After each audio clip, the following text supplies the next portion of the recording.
Merci de me recevoir ici à votre bureau. Nous allons discuter du pacte national de bonne gouvernance. C'est un outil de gouvernance que la société civile a proposé aux gouvernants au plus fort de la campagne électorale de 2024. Nous allons donc discuter de ce pacte-là, de sa mise en application et éventuellement de ce qui bloque. Mais avant tout, je vais vous laisser le soin de vous présenter vous-même à nos internautes.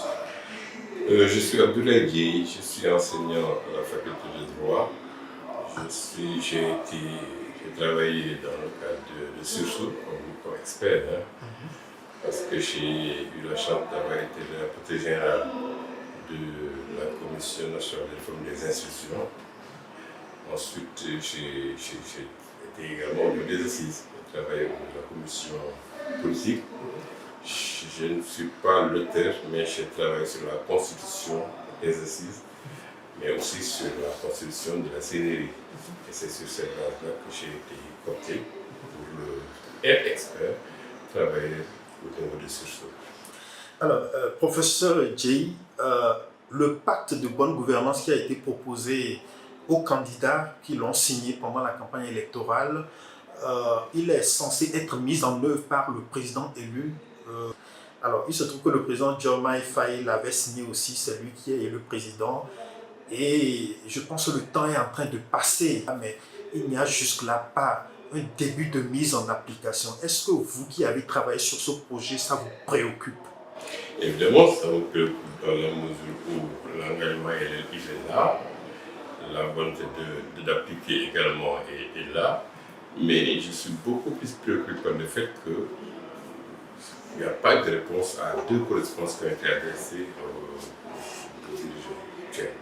C'est ça qui me préoccupe le plus, parce qu'on peut toujours dire que nous sommes toujours dans les 200 jours et que dans tous les cas, on va peut-être un jour appliquer. Mais ce que je développe vraiment, ce que je développe vivement, et ça dépasse à la limite les dirigeants actuels, c'est qu'on n'ait pas répondu à des correspondances. Je crois que ça c'est pas bon du tout. Dans la vie, il faut avoir l'habitude, même si on n'est pas d'accord, de répondre aux correspondances. Mais surtout à envoyer, en tout cas, si mon niveau d'information est exact, deux correspondances et il n'y a plus de réponse par rapport aux dirigeants actuels. Ça, pour moi, c'est déplorable. Maintenant, on peut toujours dire, nous sommes toujours dans le cadre des 200 jours et que, voilà, tant que pratiquement on n'a pas dépassé cet horizon temporel, on ne peut pas être très critique. Mais ce qui pose problème, c'est que dans le discours, on ne voit pas très souvent également, en tout cas ces éléments, ces principes qui sont des principes importants. On ne peut pas dire que c'est absent, seulement, parce qu'on voit quand même quelque chose qui s'apprend à un début d'exécution de certains principes. Mais ça aurait été bien quand même qu'il y ait une réponse très claire par rapport à ça. Parce qu'un pacte, c'est un pacte. On n'oblige personne à signer. Quand quelqu'un signe, c'est-à-dire on doit maintenant pouvoir dire qu'on a signé ce qui a été fait. Aussi pouvoir dire qu'est-ce qui bloque. Parce que je suis persuadé que les gens ne sont pas dogmatiques. Les gens n'auraient pas tout de suite exigé l'application du pacte, parce qu'on connaît le contenu, mais au moins qu'il y ait une volonté politique en tout cas d'appliquer les éléments du pacte.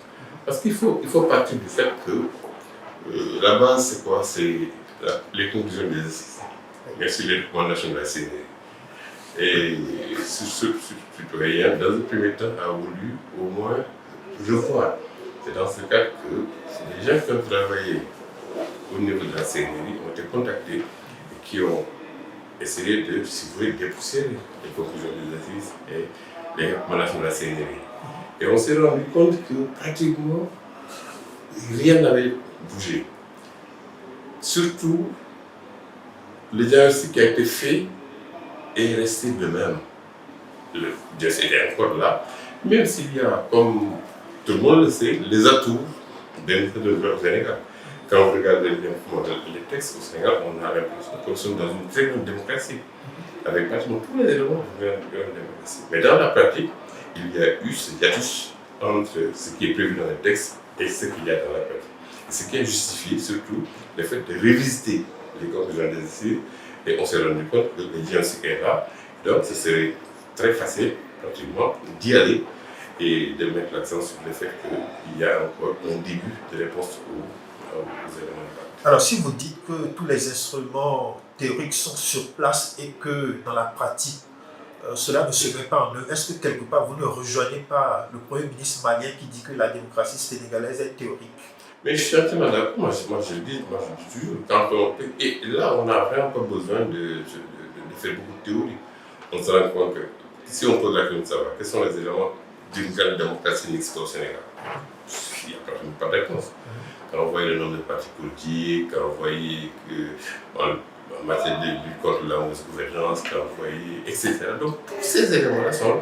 Voilà pourquoi moi j'ai dit, et je sais que toujours, il y a les atouts d'une très grande démocratie et d'une état de droit. Mais ce qui a été vécu, ce que nous avons vécu juste avant l'élection présidentielle montre qu'il y a un hiatus entre ce qui est prévu et ce qui est vécu. Et donc voilà pourquoi, encore une fois, pour bien faire, il suffit simplement de regarder ce qui n'a pas. Et c'est justement ces principes-là qui sont dans le pacte. Il suffit simplement de lire et de faire des adhésions à ces pactes-là. Alors, le pacte, dans ses grands principes, il est censé améliorer la gouvernance, renforcer la démocratie et rééquilibrer les pouvoirs et donner un peu plus de pouvoir aux citoyens parce que en démocratie, on dit que la souveraineté appartient au peuple, mais on se rend compte que dans nos pays d'Afrique francophone, le citoyen n'a presque pas son mot à dire. Alors, étant donné ces propositions, est-ce que vous pensez qu'objectivement, il y a quelque chose qui empêche le pouvoir en place de commencer la mise en application de ce pacte? Moi, je vais remonter un peu plus loin en disant, parce que j'ai eu également la chance de travailler sur ces éléments-là, et juste avant d'arriver au pouvoir, on a plus tendance à dire qu'on n'est pas d'accord avec ce Sénégal. L'hypertrophie de la fonction présidentielle, par exemple. Tout le monde sait qu'au Sénégal, il y a un déséquilibre entre les pouvoirs. Le pouvoir exécutif et des prépondérances qu'on ne voit pas dans le pouvoir. Et ça n'est pas d'aujourd'hui. Je le dis toujours, ça date de 1963. Et regardez tous les régimes qui se sont succédés au Sénégal, quand les gens étaient dans l'opposition, on dit on n'est pas d'accord avec l'hypertrophie de la fonction présidentielle. Et on fait des propositions. Parfois même, on met ça dans des documents. Mais quand on est au pouvoir, on a tendance à accepter ce de fait. Parce que l'hypertrophie de la fonction présidentielle, le déséquilibre est patent. Je le dis toujours, le Sénégal, en 1962, était dans un régime parlementaire. En 1963, c'est là où on a transféré tous les pouvoirs qui appartenaient au président français, au président de la République. Dès lors, il y a cette hypertrophie. Vous voyez que le président de la République domine le Parlement, domine la justice, et même si on prévoit des principes de bonne gouvernance, dans la pratique, il y a encore des difficultés. Et c'est ça qui fait que là aussi, on avait mis l'accent sur ce déséquilibre-là avec possibilité de correction des déséquilibres des pouvoirs. Mais j'espère simplement qu'ils ne sont pas dans la logique de faire comme les autres. Quand on est dans l'opposition, on dit que ce n'est pas bon. Oui, justement. Quand on est opposant, c'est confortable pour faire certains reproches. Bon, alors, professeur Djei, rééquilibrer les pouvoirs du président de la République. Quand on fait ce rééquilibrage, qu'est-ce qu'on lui prend, qu'est-ce qu'on lui laisse? Ça dépend de ce qu'on veut mettre en place. C'est encore une fois. Parce que si on est en fonction du fait qu'on est dans un régime présidentiel ou bien dans un régime parlementaire.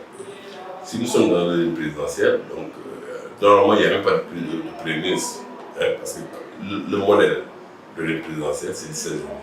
Il n'y a pas de gouvernement en tant qu'organe constitutionnel, il n'y a pas de chef de gouvernement.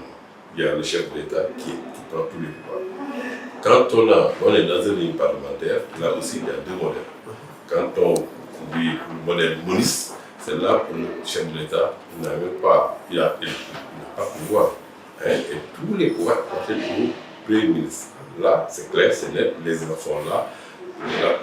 Quand vous demandez qui est le chef, le nom du chef de l'État dans les régimes monistes, on le connaît pas. C'est ça. Bon, je n'ai plus de demander aux étudiants qui est le président, le chef de l'État de Portugal, Israël, Portugal, tout ça. Non. Mais sinon, on peut mettre en place un régime parlementaire dualiste. Donc, vous voyez, ça dépend de ce qu'on dit. Donc, quand on dit on veut rééquilibrer, moi je pense beaucoup plus à un rééquilibrage exécutif-législatif qu'à un rééquilibrage à l'intérieur. Parce qu'il faut donner des pouvoirs au législatif, créer les conditions pour que le pouvoir législatif puisse exercer un véritable contrôle, mais aussi respecter les corps de contrôle. Ouais. Parce que là aussi c'est important de mettre dans les textes tous les éléments qui permettent de savoir, de dire que nous sommes dans un régime démocratique. Et dans les régimes juridiques, on se rend compte que les corps de contrôle, pratiquement, sont là, mais doivent rendre compte au président de la République. C'est le président qui, encore une fois, doit décider de saisir ou de ne pas saisir. Finalement, ça sert à rien. Il décide de mettre le coude sur certains dossiers. Voilà, ça, on a créé beaucoup de corps de contrôle, l'IGE, l'OFNAC, etc. Tout ça. Mais quand on fait en sorte que ces corps de contrôle sont dans l'obligation de rendre compte au président et que le président dispose de la prérogative de saisir ou non, oui, donc il y a un travail à faire. Donc il faut rendre obligatoire la saisine. Par exemple. Ensuite, que ces juridictions aient la lecture de poursuivre ou ne pas poursuivre.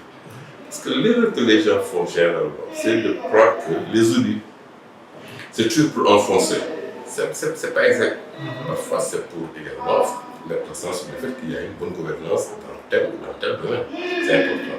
Mais quand on se met dans la tête que c'est toujours pour créer des difficultés, donc on a tendance à toujours se méfier des audits.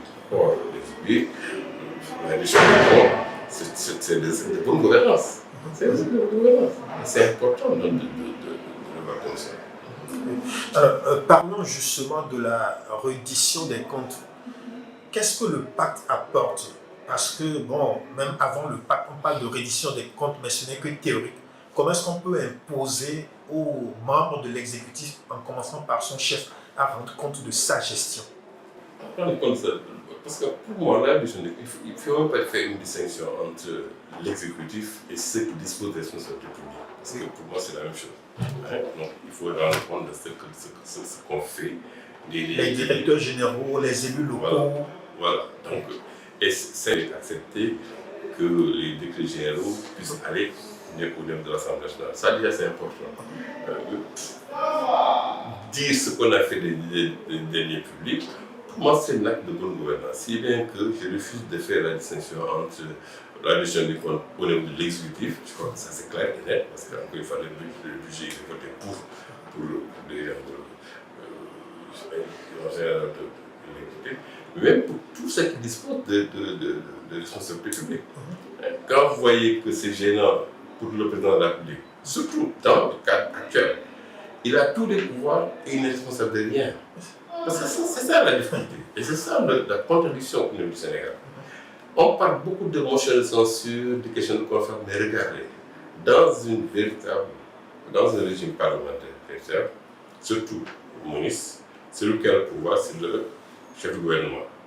Et c'est lui qui est responsable devant le Parlement. Et quand le Parlement vote, par exemple, une motion